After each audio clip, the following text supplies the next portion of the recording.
துலா ராசி, துலா லக்னம். காலபுருஷனுக்கு 7வது வீடு. சுக்கிர பகவான் மூலத்திரிகோணம் பலம் பெற்று சனி உச்சமாகி சூரியன் நீசம் அடையக்கூடிய வீடு. ரொம்ப குழந்தைத்தனமான நபர்கள். எந்த ஒரு விஷயத்தையுமே யோசிச்சு பண்ணக்கூடிய நபர்கள். இந்த ராசியோட விஷயமே வந்து பார்த்தீங்கன்னா, தராசு சின்னம் தான். அது யாரா இருக்கட்டும், ஏழையா இருக்கட்டும், பணக்காரனா இருக்கட்டும், உங்கள்ட்ட பணம் இருக்கு, பணம் இல்ல. எல்லா நேரமும் ஒரே மாதிரி தான் இருப்பேன். நான் 10 வருஷத்துக்கு முன்னாடி எப்படி இருந்தாங்களோ, அதே மாரி தான் இந்த துலா ராசி மற்றும் துலா லக்னம் இருப்பாங்க. பணம் வந்துருச்சுன்னு ஆடவும் மாட்டாங்க. பணம் இல்லைன்னு வருத்தப்படவும் மாட்டாங்க. எல்லா நேரத்திலயும் ஒரு நடுநிலைமையா அப்படிங்கிறது இந்த ராசிய பொறுத்தவரை ரொம்பவே அதிகமான தன்மை. இந்த பஞ்சாயத்துக்கெல்லாம் கூட்டிட்டு போனீங்கன்னா, இந்த துலா ராசி, நீங்க கூட்டிட்டு போன பக்கம் வந்து பார்த்தீங்கன்னா, நியாயமா பேசுவாங்களான்னு இல்ல. எங்க நியாயம் இருக்கோ, அங்க தான் நியாயமா பேசுவாங்க. இந்த பயப்படுறது, எந்த ஒரு விஷயத்தையும் அடிபணிஞ்சு கேட்கறது, இது எல்லாமே இந்த துலாத்துக்கிட்ட இல்ல. சனீஸ்வர பகவான் உச்சமடையக்கூடிய சனி என்ன குடுப்பாரு? நீதி, நேர்மை, நியாயத்த தான் குடுப்பாரு. அதனாலேயே இன்னைக்கு நான் வாழ்க்கையில கஷ்டப்படுற மாதிரி ஒரு சூழ்நிலைங்க. உஷாரா பிழைக்காம விட்டுட்டேன். இன்னைக்கு துலா ராசின்னு சொல்றத விட, கஷ்டப்பட்டு கவலைப்படுற ராசின்னு சொல்லுங்க. அப்பதான் சரியா இருக்கும் அப்படின்னு, எங்க போனாலும் அடி மேல அடி விழுகுது. எங்களுக்குன்னு ஒரு ஆதரவு கரம் நீட்டுறதுக்கு யாருமே இல்ல. சனீஸ்வர பகவான் 6ஆம் இடத்துல அடிச்சு நொறுக்கிட்டு போயிட்டாரு. அந்த அளவுக்கு தான் பலன்கள் நடக்குதா அப்படின்னு கேட்டிங்கன்னா இருக்கு. வீரத்துக்கும், விவேகத்துக்கும் பெயர் போன ராசி, இன்னைக்கு எங்களை கலங்க வச்சுட்டாங்க அப்படிங்கிற ஒரு கவலைகள் ரொம்பவே அதிகமா இருக்கு. அதுவுமே முழுக்க முழுக்க உங்களுக்கு சனீஸ்வர பகவான் மேல தான் அதிபயங்கர கோவம் இருக்கு. ஏன்னா, இந்த ராசிக்கு யோகாதிபதின்னு சொல்லக்கூடிய சனீஸ்வர பகவான் 5ஆம் இடத்துல பெருசா சப்போர்ட் பண்ணவே இல்ல. இன்னைக்கு 6ல இருக்கும்போது, நான் இருக்கேன், தொழில்ல கடன குடுக்கறதுக்கு நான் இருக்கேன் அப்படிங்கிற பிரச்சனைகள் தான் அதிகபட்சமாக குடுக்குறாரே தவிர்த்து, மத்தபடி வேற எதுவும் நல்லது நடந்திருக்கா அப்படின்னு கேட்டிங்கன்னா, இல்ல. 7ஆம் அதிபதி பாருங்க செவ்வாய் பல நாட்களாக நீசமா இருந்தாரு.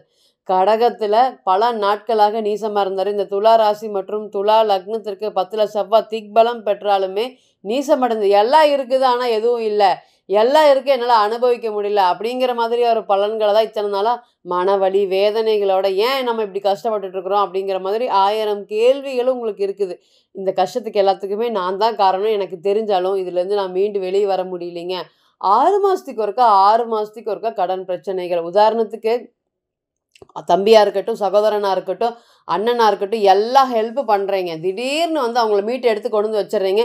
புதுசு புதுசா அவங்க கடன் வாங்குறாங்க. உங்ககிட்ட சொல்லாம கடன் வாங்குறாங்க. அந்த கடனுக்கு எல்லாமே நீங்க ஜாமீன் போடுற மாதிரி இருக்கு. எந்த ஒரு விஷயத்தையுமே வந்து பார்த்தீங்கன்னா, நீங்க முன்னிருந்து நீங்க தாங்க எல்லாமே தெரியும். நீங்க தான் எல்லாமே பண்ணணும். உங்களுக்கு தெரியாதா? அப்படிங்கிற மாதிரி பல விஷயங்கள உங்ககிட்ட சொல்லிட்டு போயிர்றாங்க. இதனாலேயே மன உளைச்சல்களுக்கு ஆளாயிர்றீங்க. துலா எப்பவுமே தனக்கு தேவைன்னு கடன் வாங்கவே வாங்காதுங்க. அடுத்தவங்களுக்கு தேவைன்னு வாங்கி குடுத்தே பல பிரச்சனைகள மாட்டி குடுக்கக்கூடிய ஒரு சூழ்நிலைகள போயிருக்கு. அதேபோல குடும்ப ஒற்றுமை அப்படிங்கிறது துலாத்துக்கிட்ட இருந்து ரொம்பவே பறிக்கப்பட்டிருக்கு. எந்த ஒரு விஷயத்தையும் இப்ப சந்தோஷமா இருக்கீங்களா அப்படின்னு கேட்டீங்கன்னா, இல்ல. இதுக்கு முன்னாடியும் பாருங்க கேது ராசிக்கு 12ல, இன்னைக்கு ராசிக்கு 11ல மகிழ்ச்சியை குறிக்கக்கூடிய இடத்துல கேது, ராகு சம்மந்தப்படும்போது மகிழ்ச்சி எல்லாமே குறைவானதா இருக்கும். இப்பதான் ராகு, கேது கிட்ட அடப்பட்டுட்டு வந்துட்டு இருக்கிற மாதிரி இருக்கு. மறுபடியும் வந்து சனீஸ்வர பகவான் வந்து பார்த்தீங்கன்னா, ராசிக்கு 6ல போயிட்டாரு. நெறைய கோச்சாரம் வந்து துலாத்துக்கு சப்போர்ட் பண்ணாத மாதிரி எதுவுமே பெரிய வளர்ச்சி இல்ல. எல்லாரும் ஒரு வீடு, ஒரு வாசல், ஒரு வண்டி அப்படி வாங்கிட்டு போயிட்டே இருக்காங்க. ஆனா நான் 10 வருஷமா எந்த சம்பளத்துக்கு வேலைக்கு போயிட்டுருக்கேனோ, அதே சம்பளத்துக்கு வேலைக்கு போயிட்டுருக்கேன். அதே சூழ்நிலையில இருக்கிற மாதிரி இருக்கு. எனக்கு வளர்ச்சிங்கிறது பெருசா ஒண்ணும் இல்ல அப்படின்னு நீங்க வருத்தப்பட்டுட்டு இருக்கீங்க. இன்னைக்கு இந்த ஜூலை மாத பலன்கள் எப்படி இருக்க போகுது? என்ன மாதிரியான கிரக கோச்சார நிகழ்வுகள் இருக்க போகுது? ராசிநாதன் பாருங்க, ராசிக்கு அஷ்டமத்துல இந்த ஜூலை மாசம் இருக்க போறாரு. ராசிநாதன் வந்து பார்த்தீங்கன்னா, பலமா இருக்காரா அப்படின்னு கேட்டிங்கன்னா, இல்ல பலவீனமா தான் இருக்காரு. ராசிக்கு 6ல சனீஸ்வர பகவான், 5ல ராகு, ராசிக்கு 9ல குரு, ராசிக்கு 10ல சூரியன், ராசிக்கு வந்து பார்த்தீங்கன்னா 11ல செவ்வாய் மற்றும் கேதுவோடைய இணைவு. ஏற்கனவே எரியிற நெருப்புல இந்த செவ்வாய், கேதுவோடைய இணைவு எண்ணெய் ஊத்துற மாதிரின்னு வச்சுக்கோங்களேன். அந்த அளவுக்கு 11ஆம் இடத்திலே இருக்குது. இதெல்லாமே எவ்வளோ நேரம் தாங்க கவலைப்படுறது? சமயம் வந்து பார்த்தீங்கன்னா, கவலைப்பட்டு என் உடம்பே போயிடுச்சுங்க. அந்த அளவுக்கு கவலைங்கிறது ஒண்ணு தொடர்ந்துட்டே இருக்கு அப்படின்னு வருத்தப்பட்டுட்டு இருந்த உங்களுக்கு இந்த ஜூலை மாதம் நல்லதும் இருக்கு, கெட்டதும் இருக்கு. மிக்ஸ்டான பலன்கள் தான் நடக்க போது.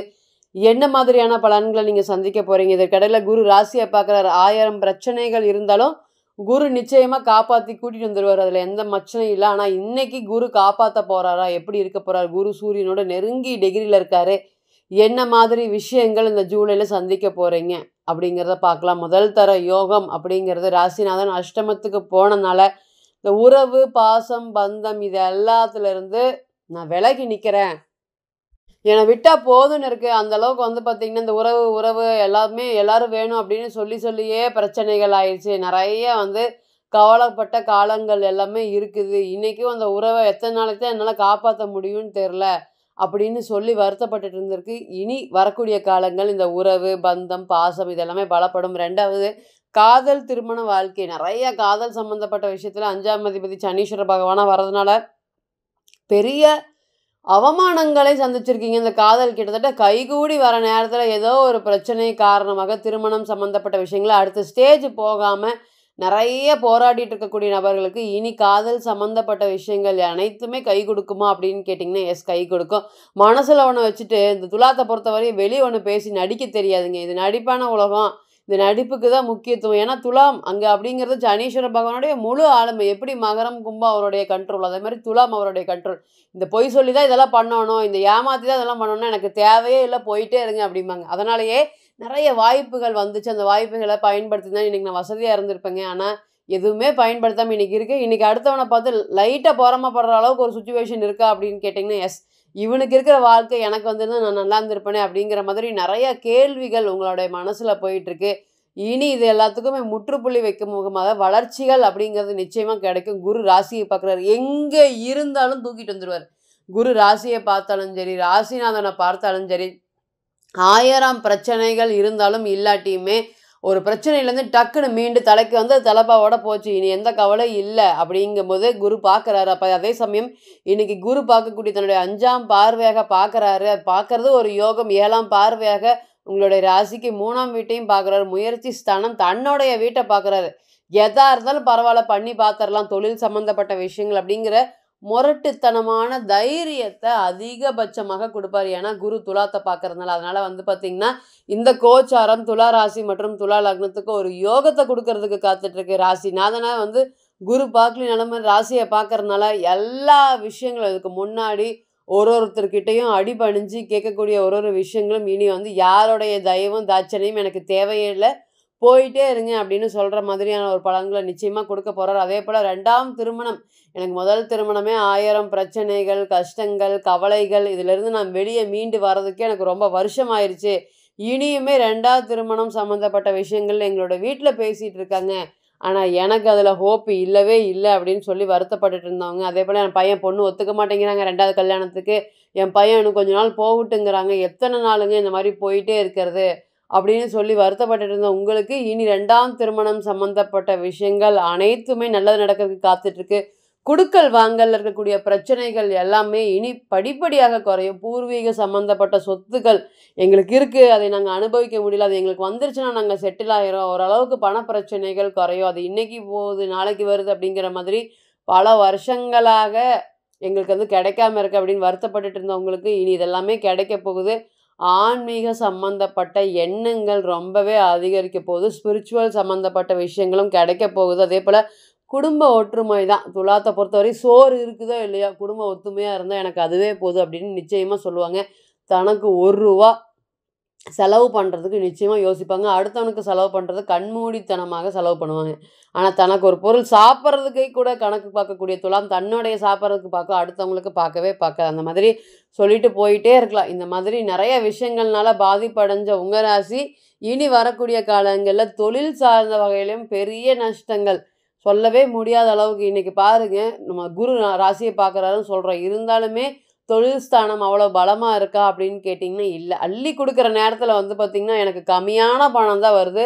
இது நல்லா இருக்கு அப்படின்னு சொல்றாங்க. நேரம் யோகம் சூப்பரா இருக்குன்னு சொல்றாங்க. இருந்தாலும் எனக்கு பணம் வரல அப்படிங்கிற மாதிரியான விஷயங்கள் தான் இன்னைக்கு துலாத்த பொறுத்தவரையும் போயிட்டுருக்கு. அதனால தொழில் ஸ்தானம் அப்படிங்கிறது ஆவரேஜ் அப்படிங்கிறத வச்சுக்கலாம். இந்த கோச்சாரம் ஜூலை மாத பலன்கள்ல. நிச்சயமாக இனி வரக்கூடிய காலங்கள்ல முன்னேற்றம் அப்படிங்கிறது இருக்கா அப்படின்னு கேட்டிங்கன்னா, எஸ் இருக்கு. நிச்சயமாக இருக்கு.